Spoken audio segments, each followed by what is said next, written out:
एक और छोटी सी कथा सुनाता हूँ। एक बुद्धिस्ट जो मॉन्क होते हैं, भिक्षुक, बुद्धिस्ट जो भिक्षुक था, वो जहाँ आश्रम में रहता था वहाँ पर बहुत सारे भिक्षुक थे। तो उसने सोचा एक बार कि कहीं एकांत में जाके मैं अपना ध्यान लगाता हूँ, यहाँ तो बहुत भीड़ भाड़ हो गई। तो वो एक नाव लेके एक झील में निकल पड़ता है और झील के बीचों बीच जाके अपनी नाव को रोक लेता है और कहता है यहाँ दूर दूर तक कोई नहीं है, शांति है, तो यहाँ पर मैं ध्यान लगाता हूँ अपना। तो वो नाव में बैठ के अपना ध्यान लगाता है, मेडिटेशन करने लगता है। थोड़ी समय मेडिटेशन करता है तो एक ज़ोर से आवाज़ होती है, उसकी नाव में कुछ आके टकराता है ज़ोर से। वो तो उस उद्देश्य से बैठा था कि मुझे ध्यान लगाना है, तो अपनी आंखें नहीं खोलता, आंखें बंद रखता है और सोचता है मैं अपने ध्यान को नहीं तोड़ूंगा। फिर दोबारा से वही क्रिया होती है, दोबारा से जोर से टक्कर लगती है उसकी नाव में। तो इस बार उसको थोड़ा क्रोध आता है, तो क्रोध पे नियंत्रण करके फिर वो बैठा रहता है ध्यान मग्न। लेकिन बार बार यही क्रिया होती है, बार बार कुछ उसकी नाव में जोर से टकराता है, उसकी पूरी नाव हिल जाती है। तो जब उससे नहीं रहा जाता तो क्रोध में अपनी आंखें खोलता है और वो देखने के लिए कि कौन है जो इस तरह की क्रिया हरकत कर रहा है। तो गुस्से में जब आंखें खोल के देखता है तो देखता है कि एक नाव है जो उसमें टक्कर मार रही है दूसरी। तो देखता है इसको कौन चला रहा है, तो नाव में देखता है तो कोई उसको नज़र नहीं आता, नाव खाली होती है। तो जब नाव खाली होती है वो देखता है इधर उधर, उसको कोई दिखाई नहीं देता। तो उसको समझ में आता है कि ये कोई नाव बह के आ गई है जो बार बार टकरा रही है, इसमें कोई इसको चला नहीं रहा। तो जब उस नाव को वो खाली देखता है, उसे पता लग जाता है खाली है, तो उसका क्रोध शांत हो जाता है। तो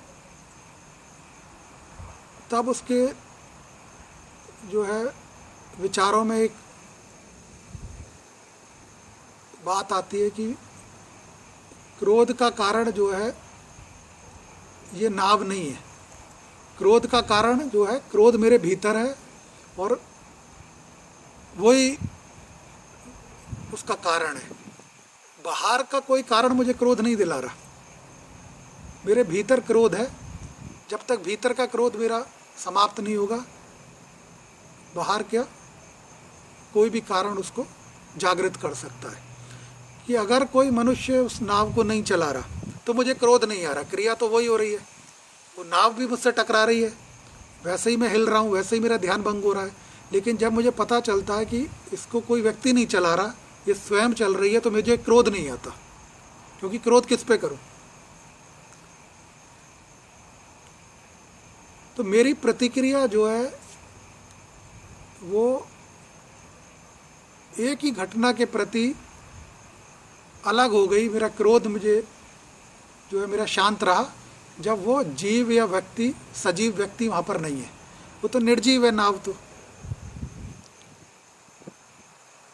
तो उसको ज्ञात होता है कि जीवन में जब भी मुझे क्रोध आता है किसी व्यक्ति के कारण, किसी भी घटना के कारण, जब वो व्यक्ति मेरे सामने है तो मैं उसको खाली नाव की तरह देखूं कि वो खाली नाव की तरह मुझसे टकरा रहा है।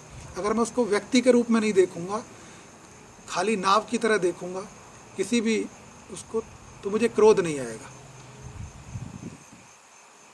अगर कोई खाली कार आके तुम्हारी कार से टकरा जाए, उसमें कोई बैठा नहीं हो, तो तुम्हें क्रोध नहीं आएगा। किस पे क्रोध आएगा?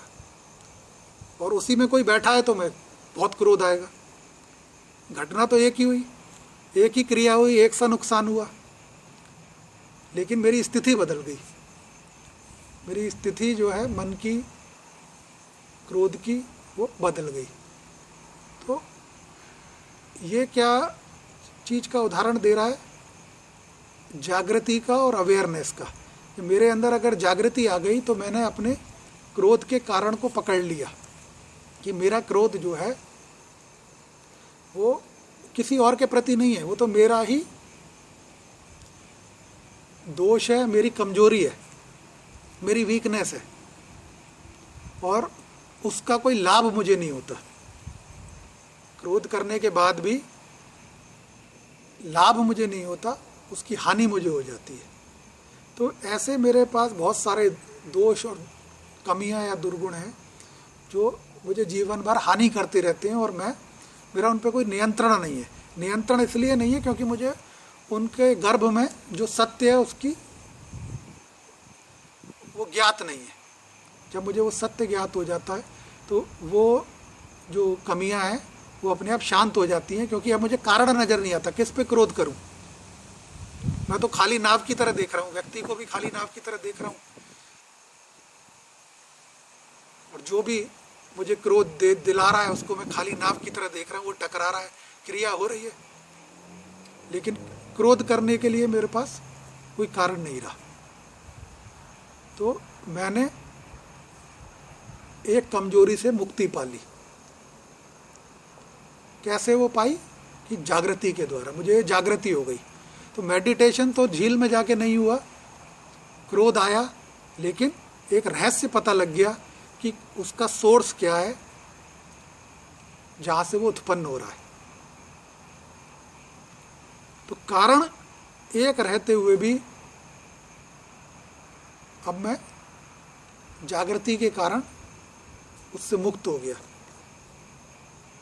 और एक केवल क्रोध ही जो है व्यक्ति को बहुत प्रकार के जीवन में नुकसान करा देता है,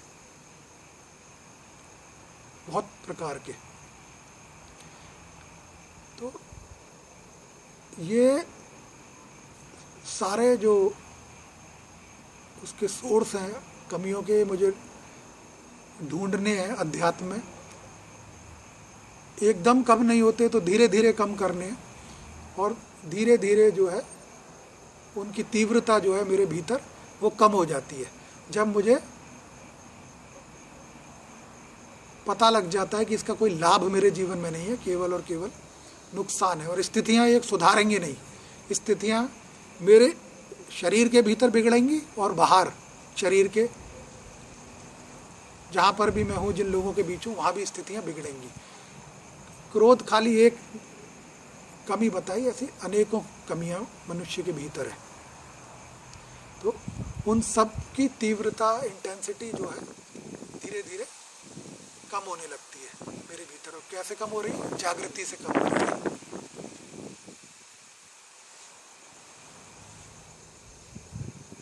मनुष्य का नाम, उसका रूप, नाम और उसका रूप खो जाने के बाद जो बचता है वो परब्रह्म है, वो ब्रह्म है। ब्रह्म जो मैं कह रहा हूं या परब्रह्म की बात कर रहा हूं, ये बहुत ही जागृति के उच्च स्तर की बात कर रहा हूं। ब्रह्म के बारे में चर्चा करना, हो सकता है हम समर्थ ही नहीं हो उसके बारे में सुनने और चर्चा करने के लिए, वो स्थिति है ब्रह्म। लेकिन शब्दों के माध्यम से फिर भी जो बात मैं बता रहा हूँ, हम जितना हमारे हृदय में उतर सके, तो रूप और नाम के खो जाने के बाद जो बचता है वो ब्रह्म है। उसको उदाहरण के रूप में बताता हूँ कि माटी हम जानते हैं, सॉइल या मिट्टी, माटी जो है, उस माटी को तुम उसके बर्तन बना दो, उसका कुछ खिलौना बना दो, उसको अलग अलग रूप में ढाल सकते हो। तो जब उसका कोई बर्तन बना दिया तो उसका नाम क्या कर दिया? लोटा हो गया वो माटी का, माटी की कटोरी हो गई, माटी का खिलौना हो गया। तो हम उसको खिलौना बोलेंगे, कटोरी बोलेंगे, गिलास बोलेंगे, इस तरह के उसके नाम हो गए। अब तो इसमें क्या हुआ? माटी का रूप भी बदल गया और नाम भी बदल गया। अब वो माटी नहीं रही, अब वो खिलौना बन गया, गिलास बन गया, बॉल बन गया। लेकिन उसके मूल में जो है, जो उसके मूल में है वो माटी ही है। अगर ये पात्र टूट जाता है, गिलास टूट जाता है, कटोरी टूट जाती है, खिलौना टूट जाता है, तो वो दोबारा से माटी बन जाएगा।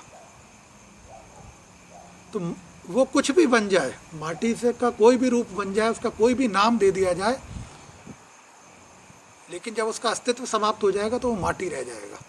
तो उसके मूल में जो है माटी है। इसी प्रकार सोना है, एक धातु है, उसके अलग अलग आभूषण बना लो, उनके अलग अलग नाम हो गए, कंगन हो गया, हार हो गया, कुंडल हो गया, नाम उसके बदल जाते हैं, फिर वो सोना नहीं रहा। लेकिन जब उसको वापस गल गया तो फिर वो सोना बन गया। तो उसके मूल में सोना ही है, बाकी उसका नाम और जो उसके अलग अलग स्वरूप बने वो टेम्परेरी हैं। तो इस प्रकार कोई भी चीज़ हम ले लें, कोई भी और धातु ले लो, लोहा ले लो, उसके मूल में जो है वही धातु रहती है, बाकी उसके अलग अलग रूप और नाम हम रख देते हैं। तो रूप और नाम जब खो गए, खत्म हो गए, तो वापस उसी स्वरूप में आ जाता है जो स्वरूप उसका वास्तविक स्वरूप है, बुनियादी स्वरूप है, फंडामेंटल फॉर्मेशन जो उसका है।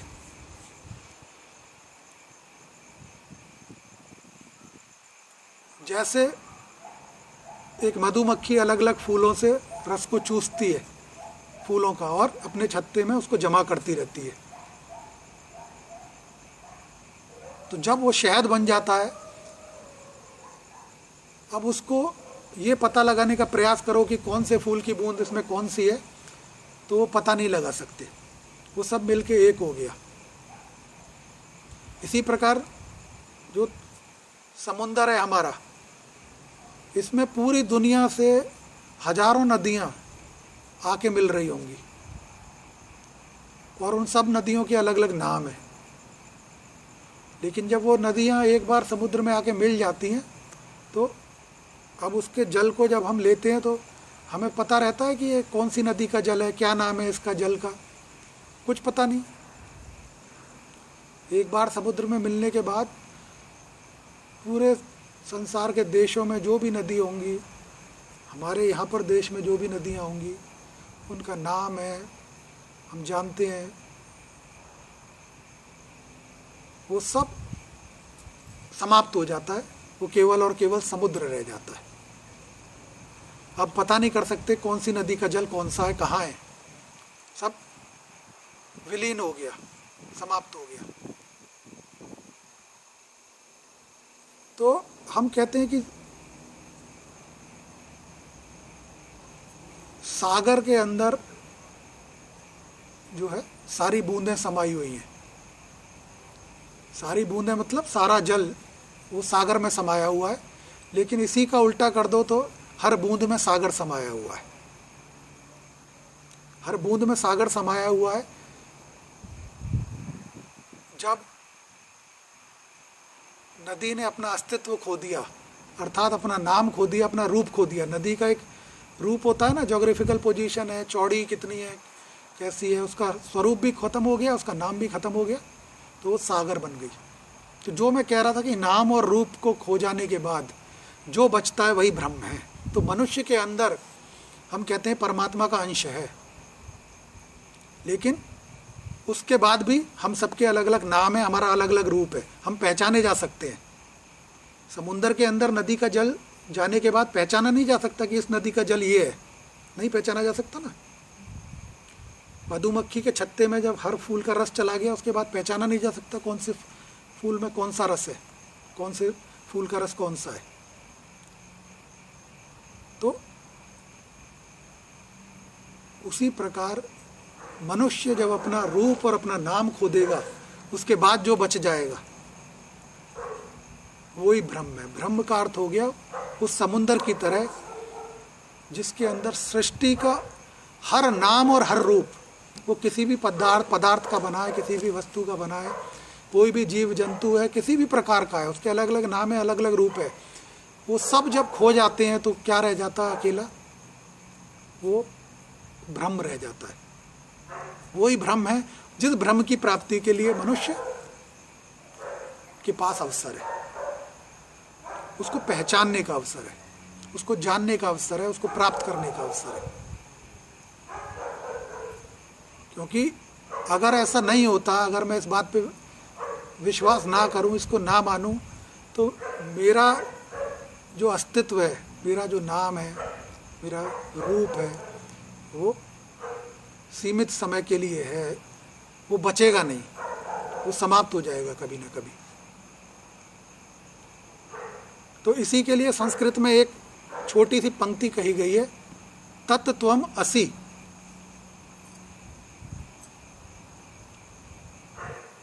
तत् त्वम असि।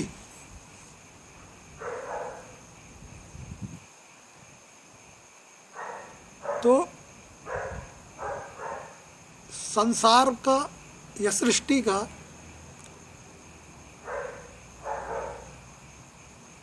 जो भी कुछ सृष्टि में है,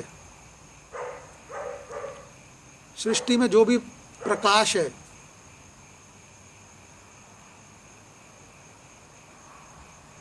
और जो एकमात्र सत्य है, वो कौन है?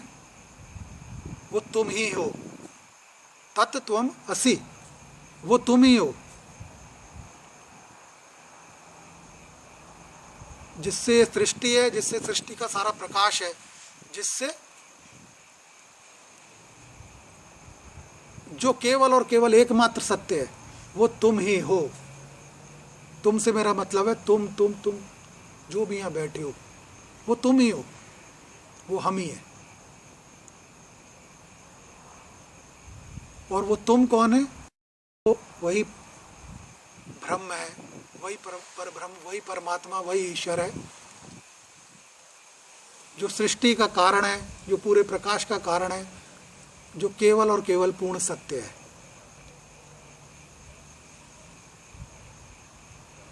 अभी मैं मिला नहीं हूं सागर में जाके, अभी मैं ईश्वर में मिला नहीं हूं जाके, इसलिए मेरा अस्तित्व है, मेरा रूप है, मेरा नाम है, मैं पहचाना जा सकता हूं। अभी बूंद को पहचाना जा सकता है, ये इस नदी का है जल, लेकिन जब वो वहां जाके विलीन हो जाता है, मिल जाता है, तो उसकी कोई पहचान नहीं है। फिर तो ब्रह्म ही ब्रह्म है, समुद्र ही समुद्र है। मुझ में भी परब्रह्म है और परब्रह्म में भी मैं हूं। दोनों का अस्तित्व एक दूसरे में इस तरह से मिल गया, मिश्रित हो गया, घुल गया कि कोई भेद नहीं है। तो भेद कहाँ पैदा हो रहा है? रूप और नाम से पैदा हो रहा है। वो उस भेद को पैदा कर रहा है।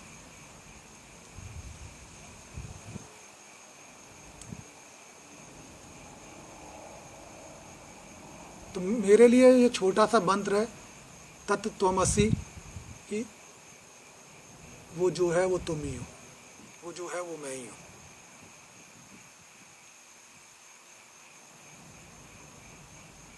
और सृष्टि के हर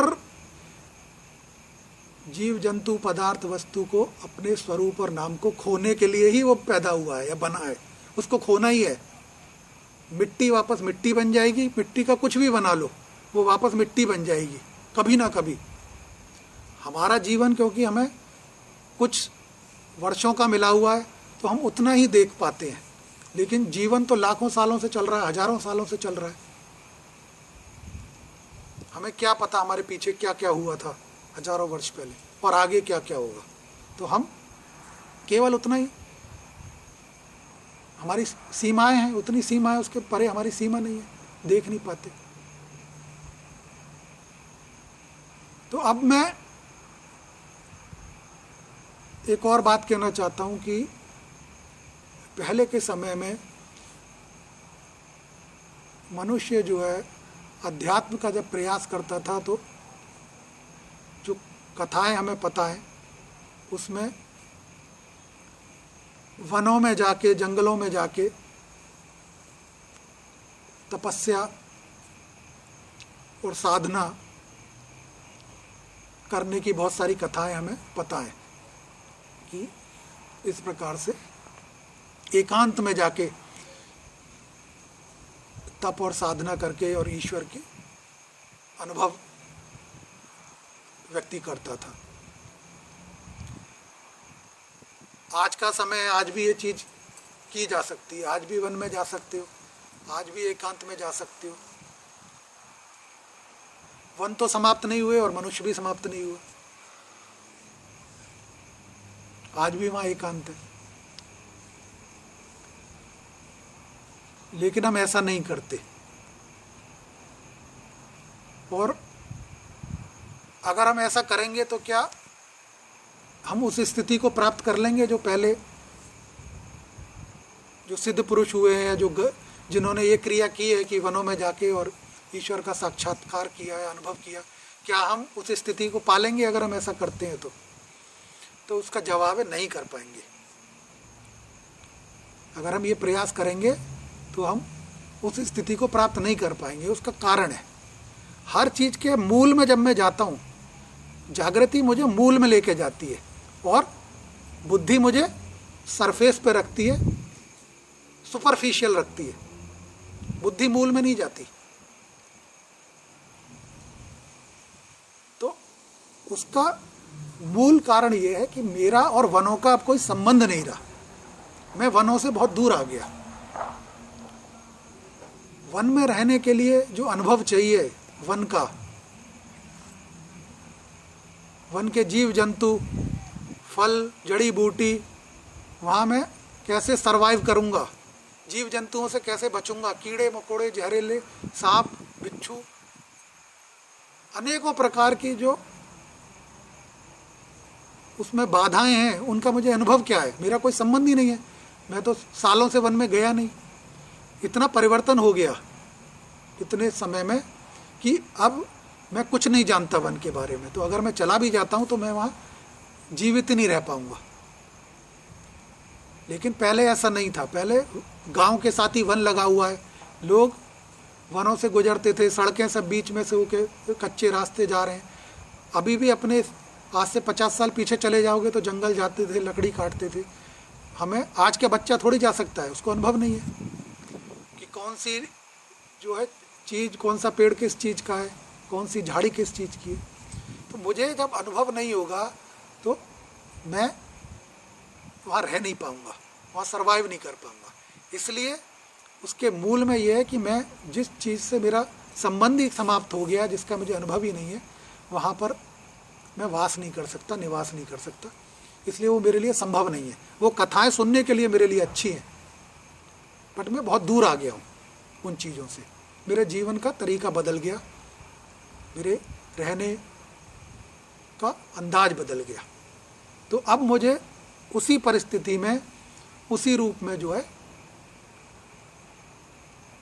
ईश्वर का अनुभव करना है। शरीर लेके मैं वन में गया था, पर अनुभव शरीर नहीं कराता ईश्वर का, अनुभव तो जागृति कराती है। तो मेरा शरीर कहीं पर भी हो, जागृति अगर हो गई तो अनुभव हो जाएगा। एकांत नहीं है, एकांत के लिए तो गया था। तो एकांत अगर हो भी जाए, मैं अकेले घर में बंद भी हो जाऊं 1-2 साल के लिए, तो कौन सी इस बात की गारंटी है कि मुझे ईश्वर का अनुभव हो जाएगा? हो सकता है डिप्रेशन में चला जाऊं, निराशा में चला जाऊं, अवसाद में चला जाऊं। तो समय के हिसाब से, काल के हिसाब से जो है व्यक्ति की सोच बदल जानी चाहिए। व्यवहारिक और प्रासंगिक होना चाहिए, प्रैक्टिकल होना चाहिए, ना कि किसी भी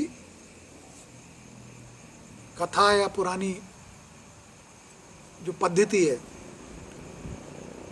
उसका अनुसरण या उसको मैं फॉलो करने लगूं। वो मेरे लिए संभव ही नहीं है। पहले जो है सिद्धि प्राप्त हो जाती थी, साधना से सिद्धि प्राप्त हो जाती थी। उड़ रहा है कोई जल पे चल रहा है, कोई अदृश्य हो जाता था, होता था ना, जो कथाएं हमने सुनी है, देखी हैं। तो सिद्धि प्राप्त हो गई, ईश्वर प्रसन्न हो गए, वरदान दे दिया, सिद्धि प्राप्त हो गई। तो आज भी अनेकों लोग ऐसे हैं, और वो कभी कभी आते भी हैं, पूछते भी हैं, सिद्धि प्राप्त करना चाहते हैं।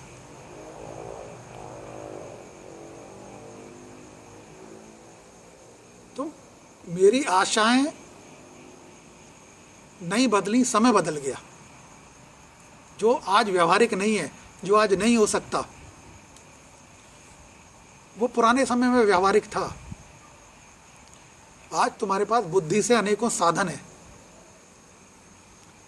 बहुत सारे साधन संसाधन मनुष्य ने बना लिए अपनी सुविधाओं के लिए,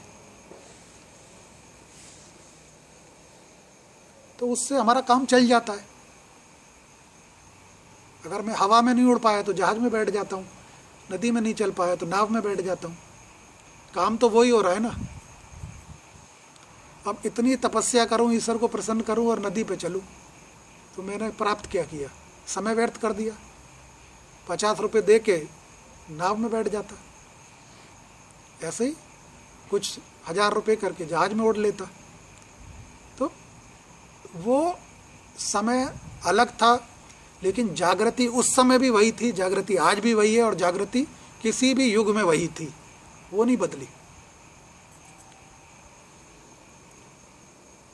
ईश्वर से सिद्धि तो वो प्राप्त कर सकता था उस समय, लेकिन मुक्ति नहीं प्राप्त कर सकता था। ईश्वर का प्रेम नहीं प्राप्त कर सकता था,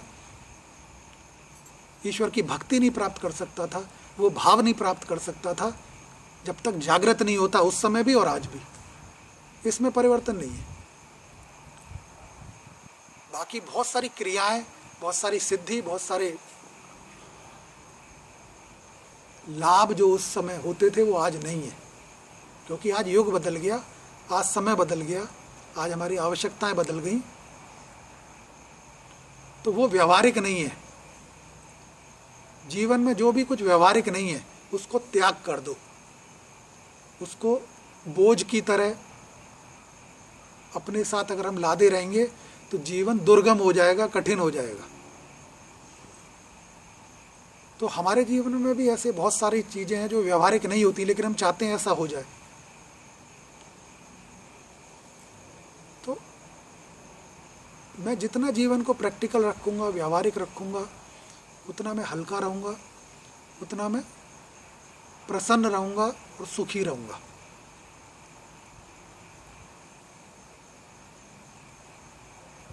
अब आता हूं मैं आध्यात्मिक उन्नति की तरफ। हम सब लोग बैठे हैं, अनेकों और भी शिष्य हैं।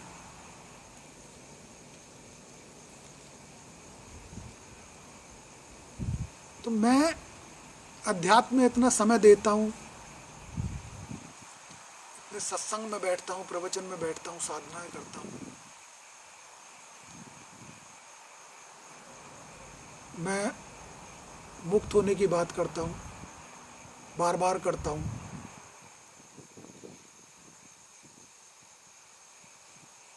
एक बुनियादी प्रश्न है, मूल प्रश्न है कि क्या कोई मुक्त हुआ? क्या मुझे ऐसी आशा है कि मैं मुक्त हो जाऊंगा?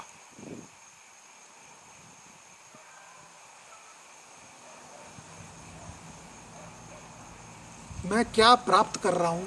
मैं क्यों चल रहा हूं? मैं क्यों बैठा हूं?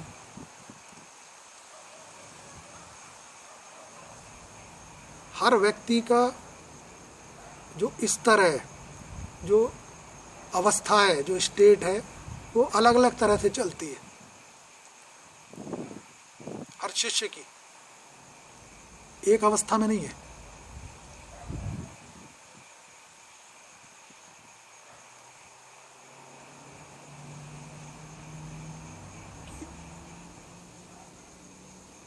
एक तो मूल या उसकी जड़ को अगर मैं पकड़ लेता हूं कि अध्यात्म का अर्थ है सत्य में अडिग विश्वास हो जाना, सत्य में अडिग विश्वास हो जाना, दृढ़ विश्वास हो जाना। अब ये सत्य क्या है? ये तो दिखता नहीं है, सिर्फ एक शब्द है जो दिख नहीं रहा, जिसका कोई स्वरूप नहीं। उसमें अडिग विश्वास कैसे कर लूं? मेरे पास साधन नहीं है, होता नहीं है मुझसे।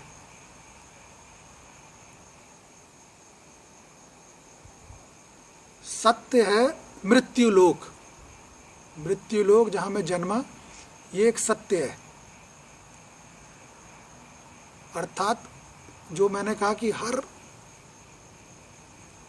पदार्थ, व्यक्ति, वस्तु जो है वो नष्ट हो जाएगी, मृत्यु हो जाएगी, नाम और रूप जो है वो समाप्त हो जाएगा।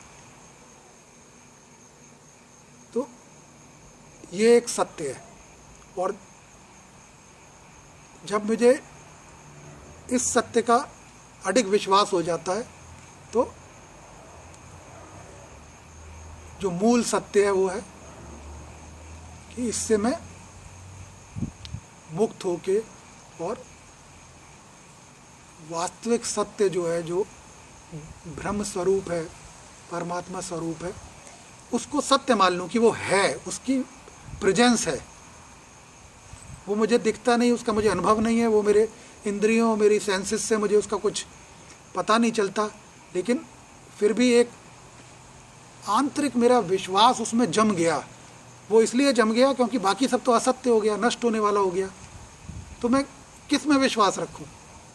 कहाँ अपने विश्वास को दृढ़ करूं? कोई ऐसी चीज़ हो जो नश्वर ना हो, जो समाप्त ना हो, वहाँ अपने विश्वास को दृढ़ करूं। अब ये मेरे कह देने से नहीं हो जाएगा।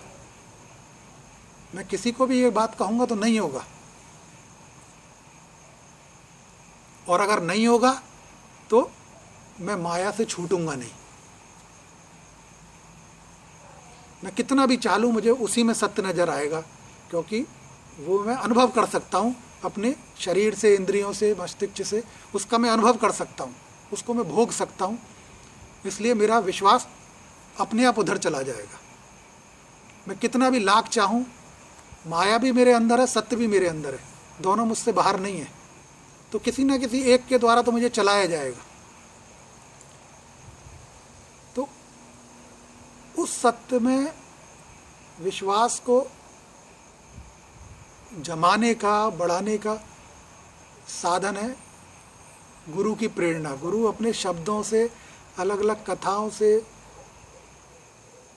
या जो भी गुरु कहता है, बताता है, वो मुझे प्रेरित कर रहा होता है उस सत्य की तरफ जो अति सूक्ष्म है, जो दिखता नहीं है, उस परब्रह्म की तरफ, उस परमात्मा की तरफ, जिसका हमें कोई दूर दूर तक अनुभव नहीं है, उसकी तरफ प्रेरित करना बिना किसी अनुभव को कराए बड़ा कठिन कार्य हो जाता है।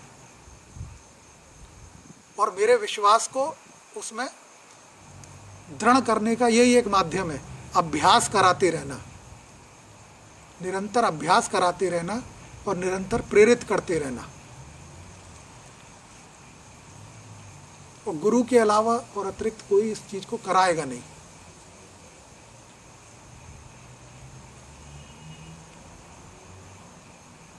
और जागृति मुझे अनुभव कराती है, जागृति मेरी बढ़ती है।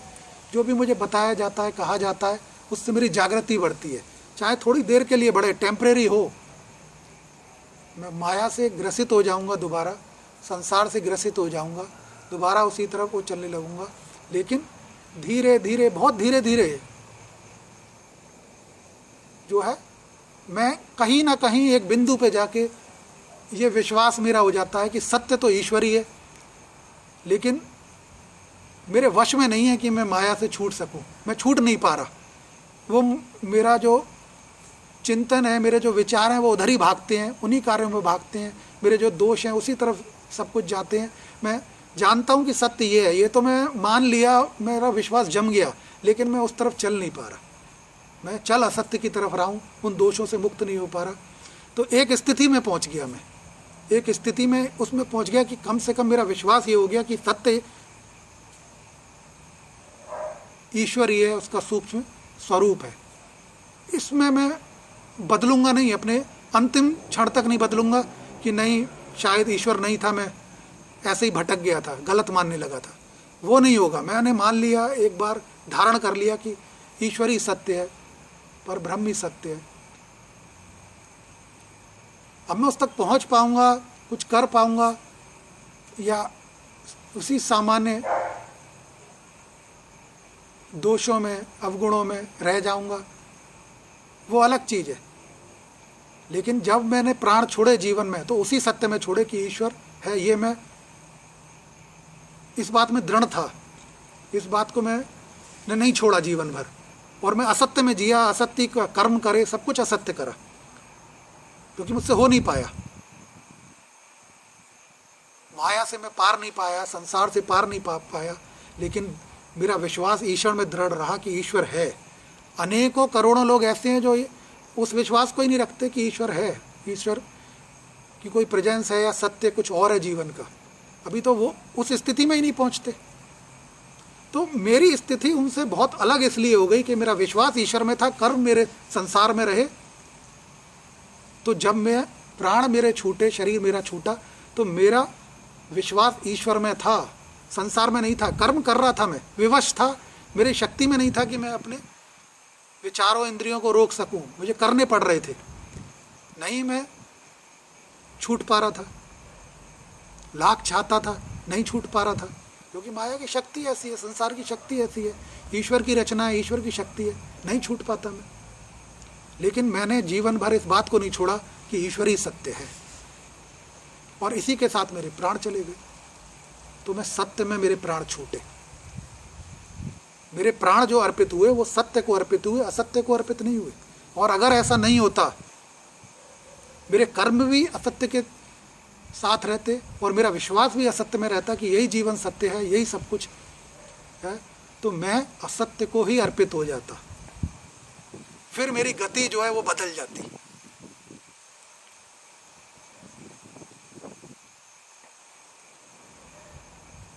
तो गुरु की वाणी से, गुरु के सत्संग से, गुरु के साथ बैठने से सबसे पहली जो चीज़ है वो जो होती है कि मैं कुछ कर पाऊँ या नहीं कर पाऊँ, लेकिन धीरे धीरे मेरा ये विश्वास दृढ़ हो जाता है कि ईश्वर नाम की कोई शक्ति है, वही परम सत्य है।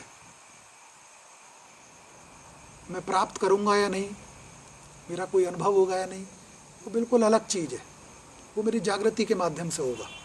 लेकिन मेरा दृढ़ विश्वास उसमें है। जीवन में कभी भी इस विश्वास से मैं नहीं पलटूंगा कि नहीं वो सब झूठ था।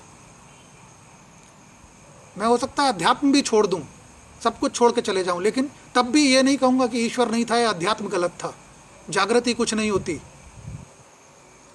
ये मैं कहने लायक नहीं हूं, क्योंकि मेरा वो अनुभव है। मैं कमजोर था, मैं नहीं कर पाया। मैं सारे वही सांसारिक कर्म करे, सारे वही दुष्कर्म करे, लेकिन फिर भी मैं दृढ़ता के साथ कहीं पर भी कह सकता हूं कि अध्यात्मी सत्य है, मैं नहीं कर पा रहा। सत्य वही था जिसका कभी मैंने प्रयास किया था। तो ये मेरा परिवर्तन हो गया, बुनियादी फंडामेंटल चेंज हो गया। कोई लाख मुझे बहका ले, समझा ले, प्रलोभन दे दे, कुछ भी कर ले, वो नहीं मिटने वाला कि अध्यात्म असत्य है, जागृति असत्य है। ये नहीं होगा। चाहे मैं उसको फॉलो करूं या ना करूं, वो अलग विषय।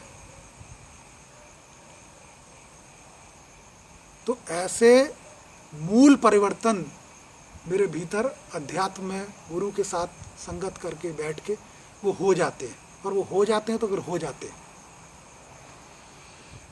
मैं छोड़ दूं, चला जाऊं, भटक जाऊं, कुछ भी हो जाए, उससे मैं इनकार नहीं कर सकता, उसको मना नहीं कर सकता, वो सब झूठ था, कुछ होता ही नहीं था। स्वयं से व्यक्ति झूठ नहीं बोल सकता, असत्य नहीं बोल सकता। तो ये मूल परिवर्तन जब एक बार हो जाता है कि सत्य में मेरा विश्वास अडिग हो गया, उसको मैंने मान लिया, उसकी सत्ता को मैंने धारण कर लिया, मैंने उसको मान लिया, वो मेरे भीतर दृढ़ हो गया। तो अब क्या रह जाता है? अब रह जाता है अभ्यास। अभ्यास चिंतन को, विचारों को धीरे धीरे अभ्यास कराते हैं, क्योंकि उन्हें तो कुछ और खींच रहा है, उन्हें संसार खींच रहा है। मेरे विचारों को, मेरे चिंतन को संसार खींच रहा है, और बहुत तीव्र शक्ति के साथ खींच रहा है। मैं रोक नहीं सकता। स्वयं की मेरे पास वो शक्ति नहीं है कि मैं रुक जाऊं, ना वो दृढ़ता है मेरे पास, ना वो बल है मेरे पास। तो कौन मुझे रोक लेगा? कोई नहीं रोक पाएगा मेरा शरीर, और उसको ही तो खींच लेंगे, मेरे विश्वास को नहीं खींच सकती। मैं ये जपता हुआ जा रहा हूँ ईश्वरी सत्य, और संसार की तरफ खिंचा जा रहा हूँ, वो मुझे खींच ले रहा है। लेकिन मेरा जाप यही चल रहा है कि ईश्वरी सत्य, वो तो मेरी एक अवस्था में आ गया, जो मैंने कहा कि that is a state of a being. मैं एक अवस्था में आ गया, अब वो अवस्था नहीं बदलेगी।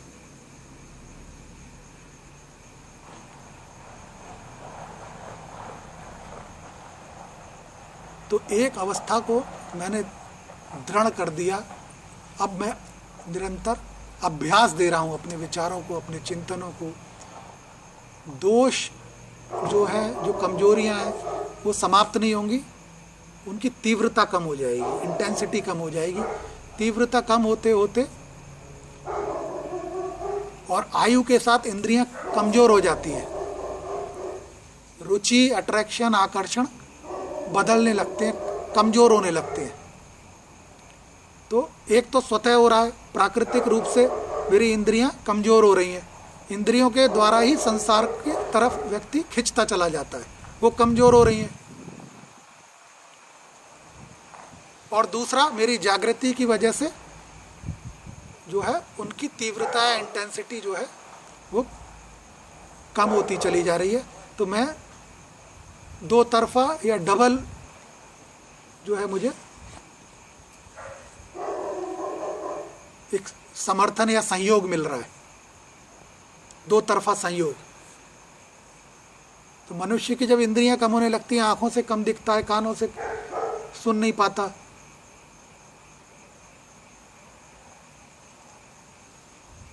बहुत ज़्यादा खा नहीं सकता, और जितने भी इंद्रियां हैं वो कमज़ोर होने लगती हैं, तो अपने आप ही वो स्थिर होने लगता है। तो ये तो प्राकृतिक है, लेकिन इसका अर्थ ये नहीं है कि इंद्रियां तो सबकी कमज़ोर होती हैं उम्र के साथ, वो ईश्वर मुखी हो जाएं या ईश्वर की ओर चलने लगें, ऐसा नहीं होता। फिर भी मनुष्य को लगता है कि ये ऐसा क्यों हो रहा है, ये पहले की तरह हो जाए, तो मैं और भोग सकूं संसार को पहले की तरह, जैसे पहले आनंद लेता था ऐसे ही ले सकूं। पर वो स्वाभाविक क्रिया है, प्राकृतिक क्रिया है, ऐसा होता नहीं है। तो बेचैनी रहती है, परेशानी रहती है, लेकिन उसका कोई उपाय नहीं है। तो मेरे पास जो है गुरु साधन के रूप में है कि गुरु मुझे अभ्यास कराता रहता है। अभ्यास से अध्यात्म में मैं धीरे धीरे बहुत सारी चीज़ों को छोड़ देता हूँ। जैसे मैंने क्रोध का उदाहरण दिया कि क्रोध जो है मेरे भीतर है, वो एक दोष है। ऐसे ही अनेकों प्रकार के दोष वो बाहर से नहीं आ रहे, उसका कारण बाहर नहीं है, वो मेरे भीतर हैं, तो वो प्रकट होंगे ही होंगे कभी न कभी, अलग अलग कारण उसके बन जाएंगे और उनकी तीव्रता बहुत ज़्यादा होगी, वो अपने पूरे यौवन में होंगे। लेकिन मेरी जागृति और मेरा अभ्यास उनको शांत करता चला जाएगा, शांत करता चला जाएगा, और कमज़ोर हो जाएंगे धीरे धीरे, और मेरे सद्गुणों का जो है विकास हो जाएगा। तो जो बच्चे हैं छोटे, जो अध्यात्म को समझ नहीं सकते, क्योंकि शुरू में तो हम सब कुछ बुद्धि में ही ले रहे होते हैं, उनके पास उतनी विकसित बुद्धि नहीं है कि वो समझ सकें। तो बच्चों के लिए हम क्या करें कि वो आध्यात्मिक रूप से डेवलप हों, वैसे व्यक्तित्व के धनी हो जाएं। हम संस्कारों के साथ शुरुआत कर सकते हैं। हमारे धर्म में ही, रिलीजन में ही बहुत सारे संस्कार हैं। अब उनको पुराने टाइप का कहा जाता है, ओल्ड स्कूल, पुरानी तरीके के हैं, लेकिन यही भविष्य का निर्माण करते हैं। भविष्य में मेरे व्यक्तित्व का निर्माण करते हैं। परिस्थितियों से कैसे मैं डील करूं, अलग अलग प्रकार की, वो जहां मेरी बुद्धि जाके फेल हो जाए, सरेंडर कर दे, कमजोर हो जाए, वहां संस्कार मेरे खड़े हो जाते हैं सामने जाके, वो मुकाबला करते हैं।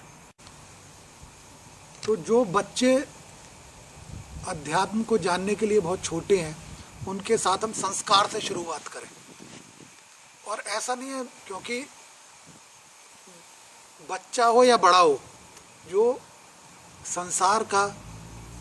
संसार के साथ जुड़ी माया का जो असर है वो सभी पे होता है। जो भी अपने आसपास देख रहे हैं, चीज़ें हैं, विकास हो रहा है, अलग अलग तरह के पदार्थ हैं, उसका प्रभाव बच्चों पर भी है, बड़ों पे भी है, सभी के ऊपर समान रूप से होता है, उससे कोई अलग नहीं है। लेकिन जैसे गुरु धीरे धीरे अभ्यास कराता रहता है, बताता रहता है, अगर पिछले 15-20 साल में इतनी बातें बताई होंगी तो सब थोड़ी हमें याद रहता है, या सबका थोड़ी हम अनुसरण कर रहे हैं। लेकिन कुछ ना कुछ मेरे भीतर धीरे धीरे जाता रहता है। इसी प्रकार बच्चों को हमारा कार्य है कि बताते रहें। वो कितना ग्रहण करेगा, बहुत थोड़ा ही ग्रहण करेगा, लेकिन वो उसके अंदर दृढ़ हो रहा है, उसको अभ्यास हो रहा है, दृढ़ हो रहा है धीरे धीरे। जब बड़ा होकर वो ऐसी स्थिति में पहुंचेगा जहां वो कोई गलत कदम उठा रहा है, या गलत जगह फंस रहा है, या कोई गलत कार्य करने वाला है, या उसको कोई निर्णय लेना है, तो वहाँ संस्कार अपने आप जो उसके अंदर उस समय डले थे उस सामने आ जाएंगे।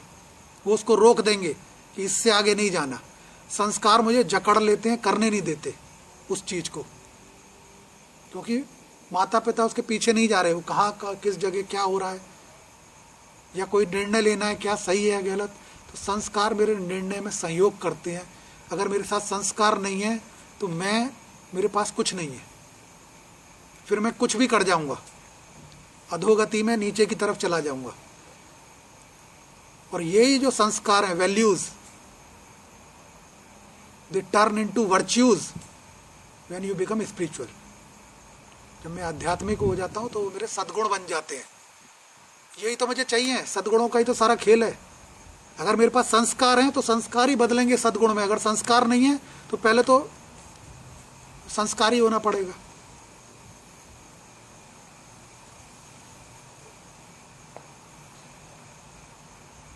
तो बच्चों के अंदर संस्कार दें, वैल्यूज दें, और आगे जाके वो वर्च्यूज बन जाए, बदल जाए, चेंज हो जाए।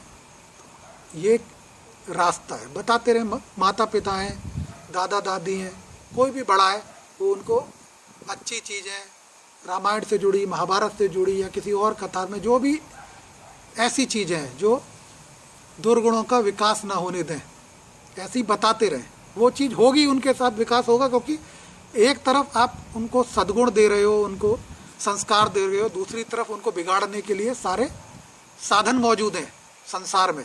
तो दोनों का टकराव होता रहता है। लेकिन अगर एक तरफा ही मिल रहा है, दूसरी तरफ से कुछ कर ही नहीं रहे हम, तो व्यक्तित्व खराब हो जाता है। फिर मेरे पास लड़ने के लिए कुछ रहता नहीं है, उसको काउंटर करने के लिए कुछ रहता नहीं है। लेकिन हमारे स्कूलों में ये चीज़ नहीं मिलती, क्योंकि जो भी अध्यापक या वो हैं उनके पास सीमित समय है, और सीमित जो है उनको वही पढ़ाना है जो सब्जेक्ट में दिया है, किताबों में दिया है, जो सिलेबस में दिया है।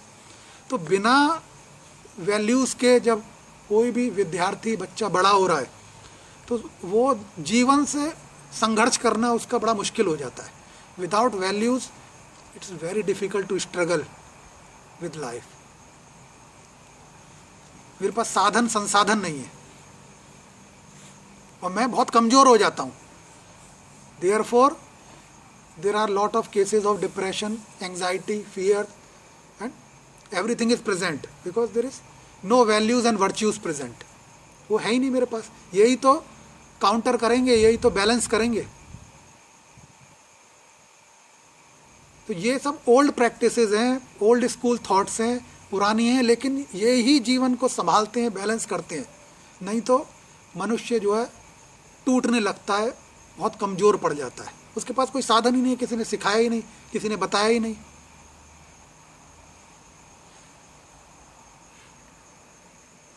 Any kind of knowledge, education does not help. जब व्यक्ति टूटने लगता है, बिखरने लगता है, कमज़ोर पड़ता है, उसके अंदर भय उत्पन्न हो जाते हैं, हीन भावनाएं उत्पन्न हो जाती हैं, कॉम्प्लेक्सेस हो जाते हैं, तो नथिंग वर्क्स, कोई काम नहीं करती। These old practices, old virtues, they come to help। यही मेरी सहायता के लिए आते हैं, यही मुझे बचाते हैं, यही मुझे पार लगाते हैं, और मैं संभला रहता हूँ, बचा रह जाता हूँ। ये मेरी शक्ति है।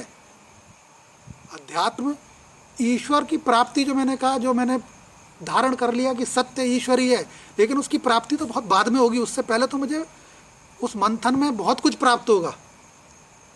इतने वर्च्यूज प्राप्त होंगे, इतनी रत्न प्राप्त होंगे, इतनी वैल्यूएबल, जीवन में डिवाइनली वैल्यूएबल जो है गुण मुझे प्राप्त होंगे, जो मुझे कहीं और से नहीं मिल सकते।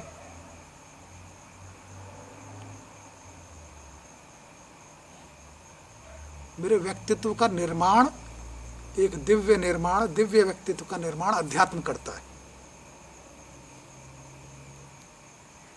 और वो दिव्य व्यक्तित्व जो बहुत सधा हुआ हो, बैलेंस हो, सद्गुणी हो,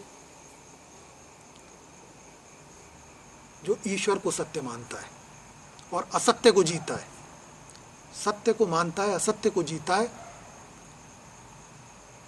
और अभ्यास करता रहता है, निरंतर अभ्यासी है। वो कमजोर है माया के सामने, कुछ कर नहीं सकता, छूट नहीं सकता, लेकिन निरंतर आजीवन जब तक प्राण है अभ्यास में लगा रहता है, अभ्यास करता रहता है, और अभ्यास से जागृति उत्पन्न होती है, जागृति से सद्गुण उत्पन्न होते हैं, और सद्गुणों से कुंडली जागृत होती है, कुंडली जागृत से ईश्वर की प्राप्ति होती है। तो मैंने अपना नाम और वो खो दिया जागृति से रूप, और जो मेरे भीतर ईश्वर स्वरूप था वो ईश्वर में विलीन हो गया, मिश्रित हो गया, घुल गया, मैं मुक्त हो गया। ऐसे आध्यात्मिक जीवन चलता है। सिद्धि नहीं मुझे प्राप्त होगी, यही तो सिद्धि है। इससे बड़ी सिद्धि क्या है? मैं ईश्वर हो गया, इससे बड़ी कोई सिद्धि है? और दूसरा सबसे बड़ा जो फायदे का सौदा है कि इसमें सुख बहुत है, आनंद बहुत है। सुख और आनंद, हैप्पीनेस में खोज रहा हूँ। इस पूरी यात्रा में जो मैं चलता हूँ, सीखता हूँ, मुझे सुख मिल रहा होता है, आंतरिक सुख, आंतरिक आनंद मिल रहा होता है, जो मुझे मजबूत भी कर रहा है, जो मुझे सुख भी दे रहा है, जो मुझे कुछ भी जीवन में मुझे बहुत चीज़ें खोने का एहसास होता है, मैं खो देता हूँ, फिर उसका पछतावा रहता है, दुख रहता है। यहाँ मैं कुछ खो ही नहीं सकता, केवल और केवल पाना है। जिसमें केवल और केवल दिव्य प्राप्ति हो, वही अध्यात्म है, आत्मज्ञान है, आत्मशुद्धि मेरी हो रही है, मेरे विचारों की शुद्धि हो रही है, मेरे मन से धूल साफ हो रही है, मेरे जीवन की जटिलताएं, इतनी तरह की परिस्थिति उत्पन्न होती हैं, इतनी तरह के नित्य घरों में, मेरे काम की जगह जगह जगह अलग अलग परिस्थितियों से मैं जूझ रहा होता हूँ, अलग अलग व्यक्तियों से मैं जूझ रहा होता हूँ।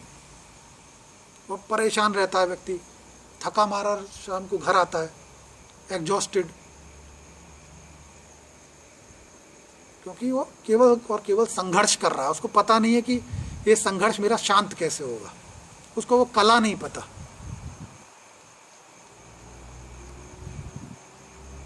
जब संघर्ष को स्वीकार कर लिया, उसको धारण कर लिया, तो भगवान शिव की तरह विष को धारण कर लिया। विष मुझे जलाता है, संघर्ष मुझे कष्ट देता है, लेकिन उसे अपना बना लिया, मैंने धारण कर लिया। जब भगवान शिव की तरह विष को मैंने धारण कर लिया, संघर्ष को धारण कर लिया, तो मेरा पार्ट हो गया। That is my part, that is my own.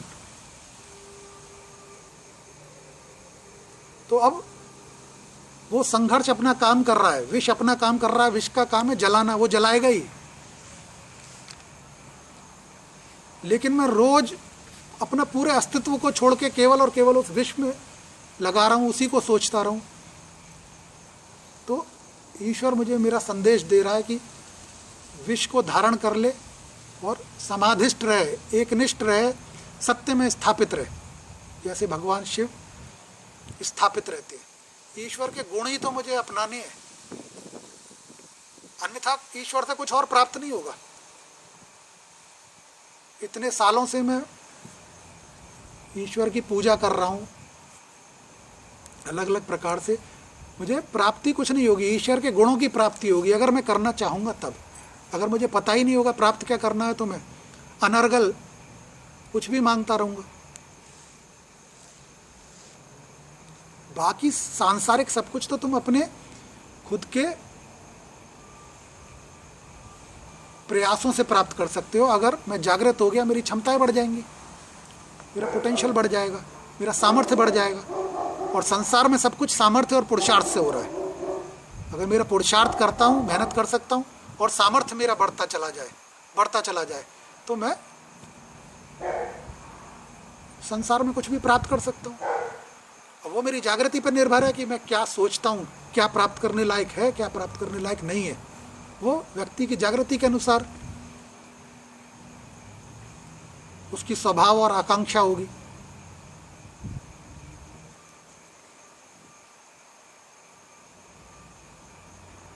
तो ईश्वर के गुणों को, जो गुण मैं कह रहा हूं, that is the same virtues. The God is made only and only with virtues. केवल और केवल सद्गुणों से बना हुआ है ईश्वर। ईश्वर को अगर पहचाना जा सकता है तो केवल सद्गुणों के माध्यम से। मूर्ति को एक हमने रूप दे दिया, एक चित्र को हमने रूप दे दिया, बट वो चित्र मेरे अंदर क्या बदलाव कर देगा, या मूर्ति मेरे अंदर क्या बदलाव कर देगी। ईश्वर तो सद्गुणों से बना हुआ है, पूर्ण शुद्ध है। तो यही तो गुण है कि पूर्ण शुद्ध होना है और उन गुणों की प्राप्ति करनी है। और हर अनेकों ईश्वर हैं, हमारे करोड़ों देवी देवता हैं, सबके अंदर कोई ना कोई गुण विद्यमान है, गुणों से युक्त है। भगवान राम ले लो, भगवान कृष्ण ले लो, कोई ना कोई गुण है ना उनके अंदर। तो भगवान राम को उनके गुणों के माध्यम से, उनके गुणों को पालेंगे, अपना लेंगे तो राम स्वरूप हो गया। कृष्ण के गुणों को अपना लिया, कृष्ण स्वरूप हो गया।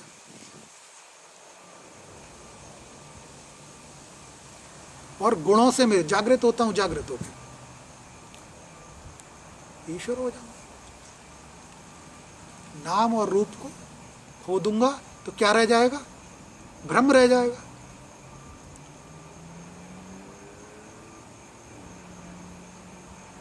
तो भ्रम तो रह गया, लेकिन मैं मुक्त नहीं हुआ क्योंकि मैं जागृत नहीं था।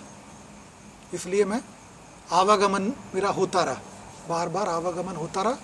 और यही संघर्ष है मनुष्य के जीवन का। सबसे बड़ा संघर्ष ये है कि वो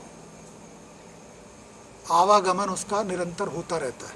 आवागमन से छुटकारा पाने ही उसके संघर्ष का अंत है, नहीं तो संघर्ष का अंत है ही नहीं। असत्य स्वयं में संघर्ष है बहुत बड़ा। It is a miserable life of false, जो जीवन मुझे जीना पड़ता है।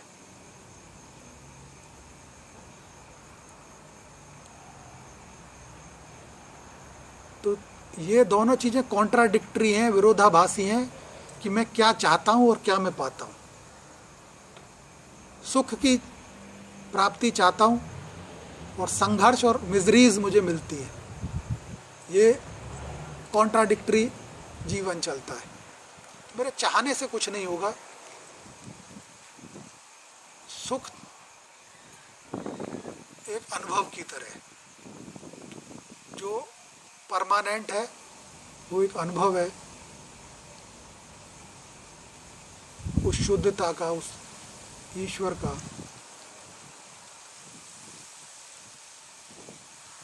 जो मुझे शने शने बहुत धीरे धीरे मुक्त कर रहा है मेरी इंद्रियों को कमज़ोर करते हुए, मुक्त कर रहा है मेरे दोषों को कमज़ोर करते हुए।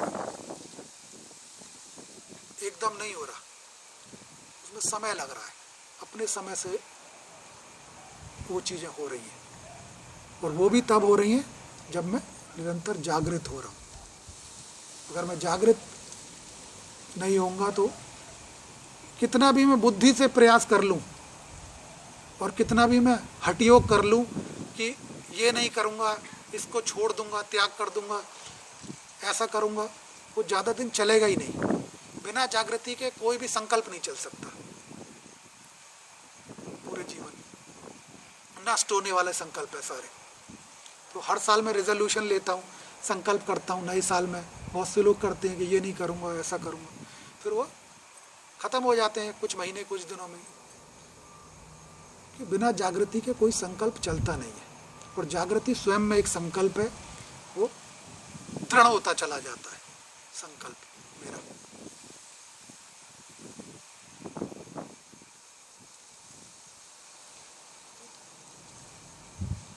ये बहुत ही सुंदर जो है जीवन मुझे मनुष्य का मिला हुआ है। बड़ा ही सुंदर अवसर मुझे जीवन में मिला हुआ है। हर तरह से मैं समर्थ हूँ, योग्य हूँ, मेरे पास सारे साधन संसाधन हैं। मैं जीवन में उन्नति करूं, आध्यात्मिक उन्नति करूं, भौतिक उन्नति भी करूं, लेकिन अगर मेरे नजरें उठें, अगर मेरी आंखें उठें तो वो सत्य को ही देखें। फिर मैं कुछ भी कर रहा हूं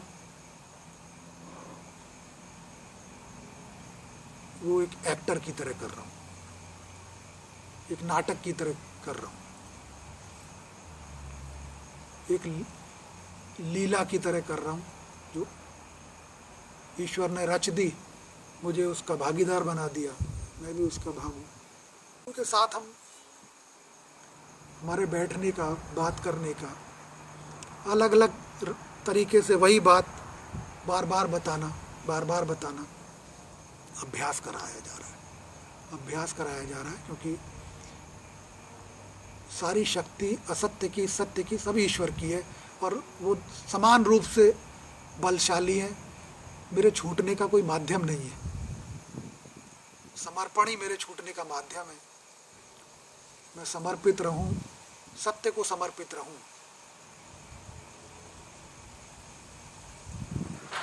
अपने ब्रह्म रूपी स्वरूप को मान के चलूं, रूप, देह और नाम के अभिमान में ना पड़ूं, अहंकार में ना पड़ूं।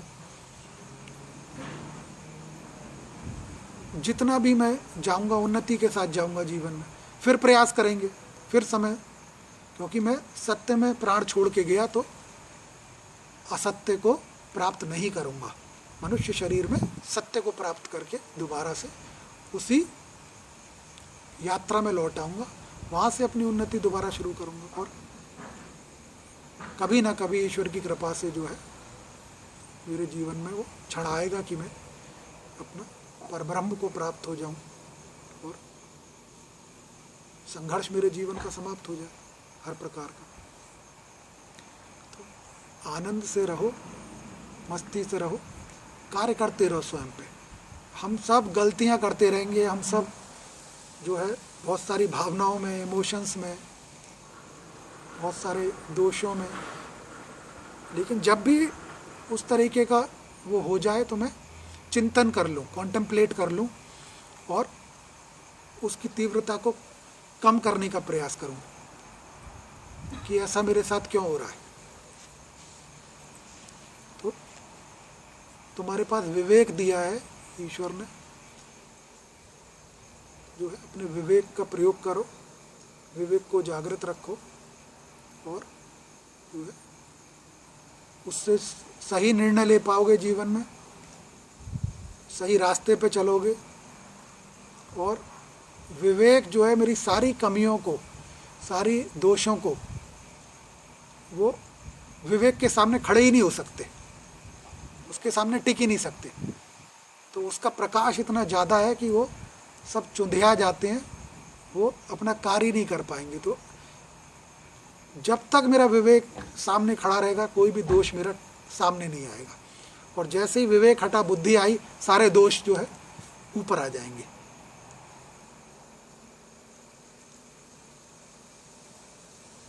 तो जो भी घरों में बच्चे हैं उनको प्रयास करो कि उनको हम वैल्यूज़ दे सकें। जो भी हमने इतनी कहानी सुनी है, धार्मिक भी कहानी सुनी है,